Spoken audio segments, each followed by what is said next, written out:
അവർക്ക് എന്ത് മനസ്സിലാവുള്ളൂ? സ്വാതന്ത്ര്യം എന്താന്ന് മനസ്സിലാവുള്ളൂ. ദുഃഖം എന്താന്ന് നിങ്ങൾക്ക് അറിയാം അല്ലേ?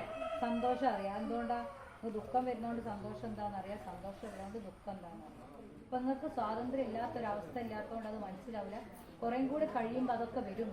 അപ്പൊ നമുക്ക് മനസ്സിലാവും എന്താണ് സ്വാതന്ത്ര്യം എന്നൊക്കെ. അപ്പോഴാണ് നമ്മൾ സ്കൂളിൽ നിന്ന് ഈ ആഘോഷിച്ചതിനെ പറ്റിയൊക്കെ ഓർക്കുക. അപ്പൊ നമുക്ക് ഈ ഒരു സ്വാതന്ത്ര്യം ഉണ്ടാക്കി തന്ന കുറേ ധീരദേശാഭിമാനികൾ പോരാടിയിട്ടാണെന്നൊക്കെ നിങ്ങൾ വായിക്കുകയും കേൾക്കുകയൊക്കെ ചെയ്തില്ലേ? അങ്ങനത്തെ കുറച്ച് ആൾക്കാർ നമ്മൾ 1ാം ക്ലാസ്സിലെ കൂട്ടുകാർ വേഷം ധരിച്ചു വന്നിട്ടുണ്ട്. അവരെ നമുക്ക് പരിചയപ്പെടാം. ഈ വേഷത്തിൽ നിങ്ങൾ ആരെയും കണ്ടിട്ടില്ല? കണ്ടില്ല? ഇല്ലേ അല്ലേ? പോരാളിയാണ്. സ്വാതന്ത്ര്യ സമര സേനാനികളിലെ ഒരു ധീര വനിതയായിരുന്നു സരോജിനി നായിഡു. വലിയ ക്ലാസ്സിലെത്തുമ്പോൾ നിങ്ങൾ സരോജിനി നായിഡുവിനെ കുറിച്ചൊക്കെ പഠിക്കും. അപ്പം മനസ്സിലാവും ആരായിരുന്നു സരോജിനി നായിഡു എന്നൊക്കെ. അപ്പം സരോജിനി നായിഡുവിന്റെ വേഷം അണിഞ്ഞെത്തിയത് നമ്മൾ 1ാം ക്ലാസ്സിലെ കൊച്ചു കൂട്ടുകാരി ഹൈസ ഫാത്തിമയാണ്. എല്ലാവരും ഹൈസ ഫാത്തിമയ്ക്ക് നല്ലൊരു കയ്യടി കൊടുത്തേ.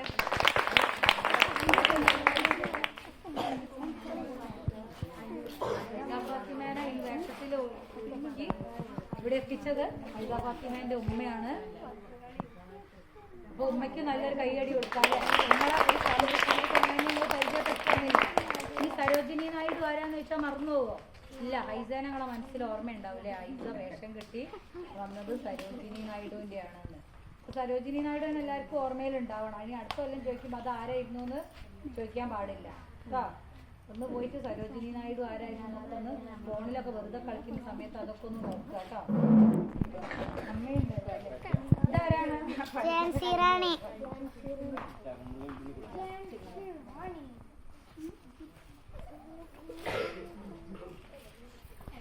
ഇതാരാണ്? ഝാൻസി റാണി. എന്നൊക്കെ ഝാൻസി റാണിയെ മനസ്സിലായേ? ഝാൻസി റാണിയാണെന്ന് നമ്മൾ കണ്ടിട്ടുണ്ടോ? ഝാൻസി റാണിനെ മുമ്പ് ചിത്രത്തില് കണ്ടിട്ടുണ്ട്. ആരാണ് ഝാൻസി റാണി? ഒറ്റയ്ക്ക് കുതിരപ്പുറത്ത് പോയിട്ട് ബ്രിട്ടീഷുകാരോട് പോരാടിയ വനിതയാണ് ഝാൻസി റാണി അല്ലേ? ഝാൻസി റാണിയെ പോലെയെന്ന് കേട്ടില്ല നിങ്ങള്? നല്ല തൻ്റെയുള്ള ധൈര്യശാലികളായ സ്ത്രീകളെ കുറിച്ച് നമ്മൾ പറയലെന്താ? അവളൊരു ഝാൻസി റാണിയാണ്. ഝാൻസി റാണിന്റെ പേരെന്താ? ഝാൻസി എന്ന് പറഞ്ഞാൽ ഒരു സ്ഥലത്തിന്റെ പേരാ. ഝാൻസിയിലെ റാണി ആയതുകൊണ്ടാണ് ഝാൻസി റാണി എന്ന് പറയുന്നത്.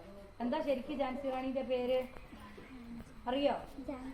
ഝാൻസിയിലെ റാണി മണികർണിക. അവിടുത്തെ റാണിയായിരുന്നു. മണികർണിക എന്നാണ് ഝാൻസി റാണിന്റെ പേര്. അതൊക്കെ ഓർത്ത് വെക്കുക. ക്വസ്റ്റ്യനൊക്കെ ചോദിക്കുന്ന ചോദ്യമാണ്.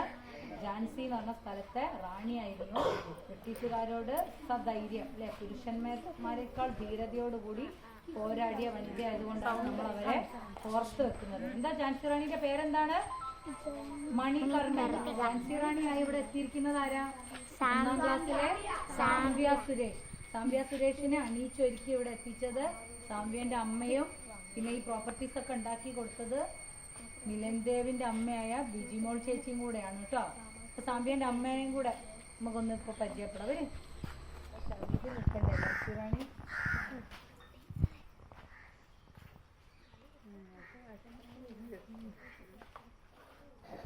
ഇതൊന്ന് വിഷയം എല്ലാരെയും വാളുകൊണ്ട്. ഝാൻസി റാണിയല്ലേ? വാള് ഇങ്ങനെ വീട്ടിൽ കാണിച്ചോളൂ. ചാടി വെക്കണ്ടേ? ഝാൻസി റാണി കുതിരപ്പുറത്തൊക്കെയാണല്ലേ വരിക? നടന്നു വരിക?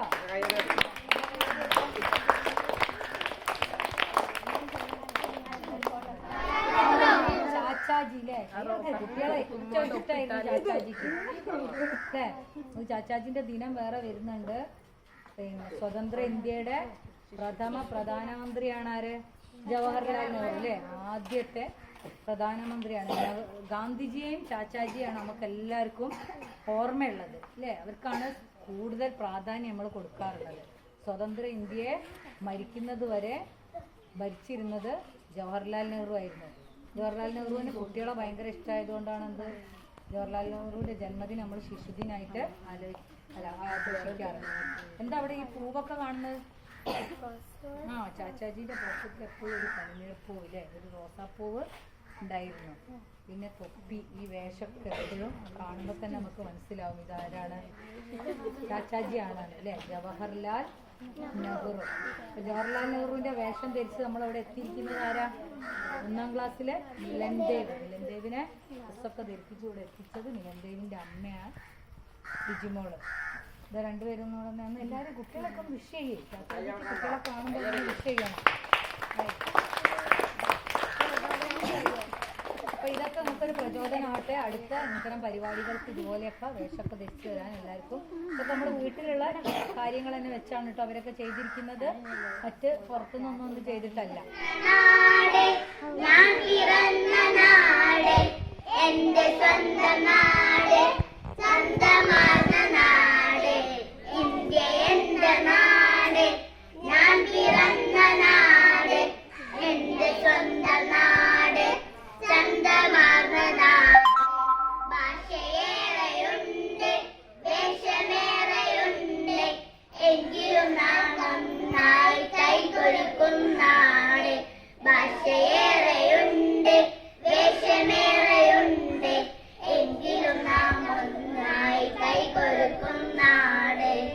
എങ്കിലും നാം കൈകൊടുക്കും നാട്. 15-ാം തീയതി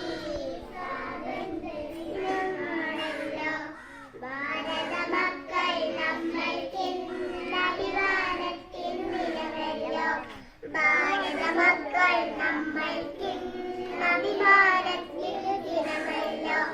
ഗാന്ധിജിനെ കുറിച്ച് നേതാവി ആയിരം വീരന്മാർ അടിമച്ചങ്ങല പൊട്ടിച്ച സ്വാതന്ത്ര്യം നിന്നല്ലോ. ഗാന്ധിജിനെ കുറിച്ച് നേതാജി ആയിരം വീരന്മാർ അടിമച്ചങ്ങല പൊട്ടിച്ച സ്വാതന്ത്ര്യം നിന്നല്ലോ. ഭാരതമോട് സ്മരിക്കണം ധീരജവാന്മാരെ നമ്മൾ മൂവർണ്ണക്കൊടി